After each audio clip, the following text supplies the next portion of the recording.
Hey everybody, Mr. Troy here. I know these are tough times, so I wanted to remind you that knowledge is not a bucket that you're filling, but instead it's a flame that you are trying to kindle. With that being said, it's time for math with Mr. Troy.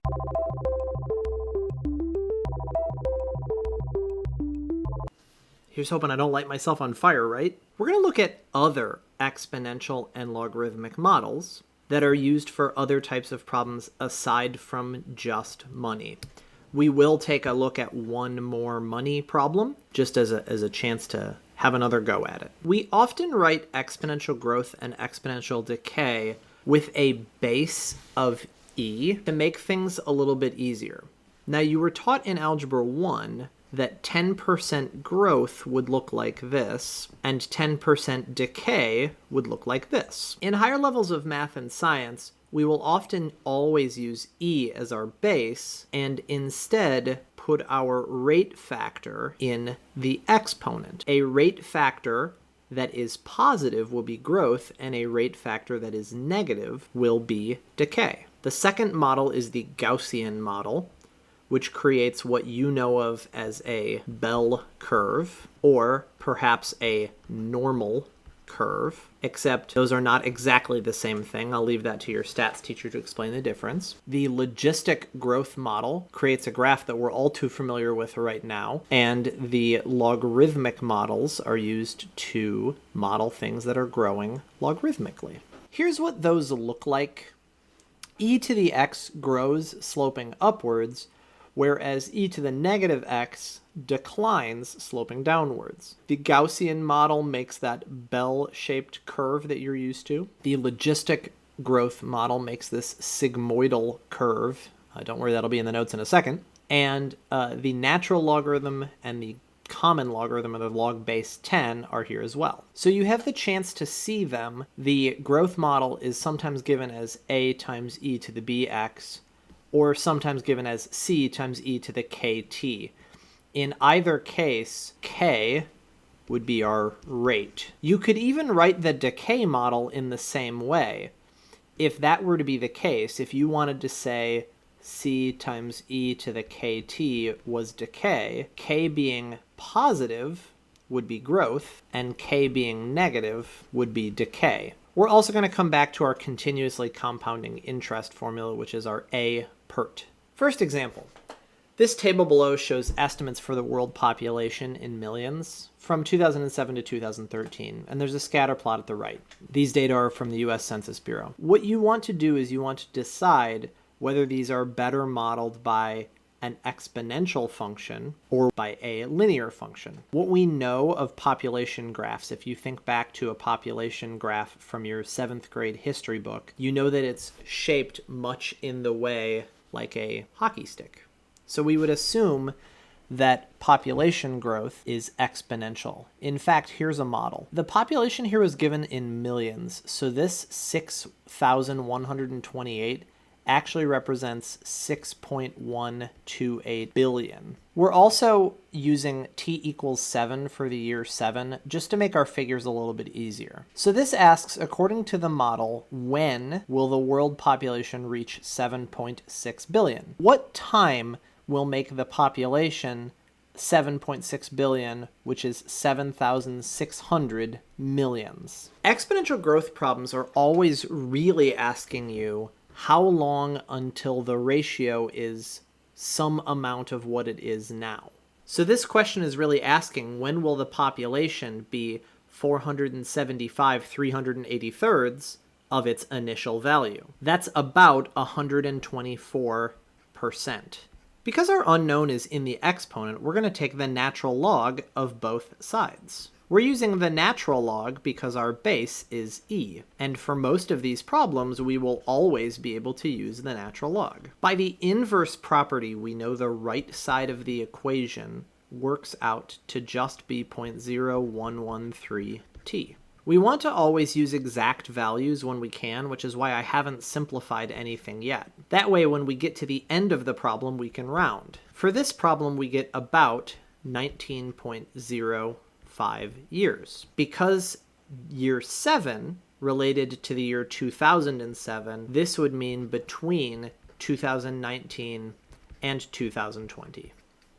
Next example, $15,000 is deposited into an account accruing interest that is compounded continuously.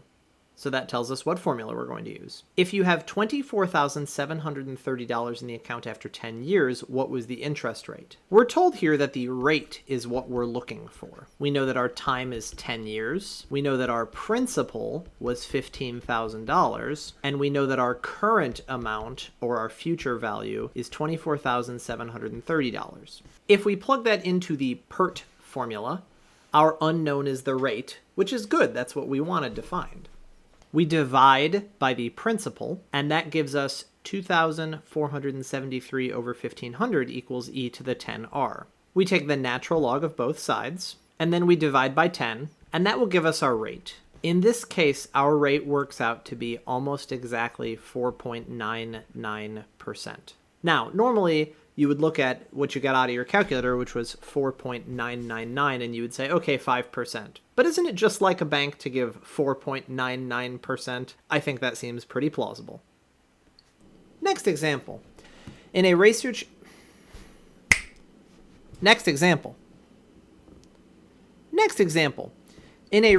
experiment, a population of fruit flies is increasing according to the law of exponential growth. After 2 days, there are 100 flies, and after 4 days, there are 300 flies. How many flies will there be after 5 days? So the information that you're asked to find is a certain number of flies after a certain amount of time. The problem, though, is that we don't know the growth rate. And without knowing the growth rate, we're not going to be able to figure out how many flies there are on any given day. We could certainly tell how many flies there would be after, say, 6 days, but 5 days would be a little bit more complicated. So the first thing we want to do is define the growth rate. Now, here's the cool thing. Because of the way that exponential growth works, that every day is related to the previous day by a factor, there's no reason we can't think of 100 as the initial value. In order to do that, we have to think of 300 as 2 days later, and what we're really trying to find is 3 days later. So we're going to start with this bit of information to find the rate. That setup will look like this. In essence, we're asking what is the rate if it triples in 2 days. We're going to take the natural log of both sides and divide by 2. That is our rate, which works out to be about 0.549. You're going to use this exact value when you plug it into your calculator, and you want to remember that 0.549 is growth because that's a positive rate. We're going to plug that into the original formula, but this time with the rate known and the final value unknown. You'll notice that the 0.549 is the rate and 3 is the time, because that's the difference 5 days after the first 2 days. When we plug that in, we're going to get about 519. Here's our last example for this video, and you'll have a chance to look at the other models from the intro in a later video. The half-life for the radioactive isotope plutonium-239 is 24,100 years. According to Wikipedia, plutonium-239 is the primary isotope that they use in making nuclear weapons. If there exists 0.4 grams after 1,000 years, how much was there to begin with? So I think the easiest way to do this is to say that half-life is the amount of time that it takes for the sample to divide in half.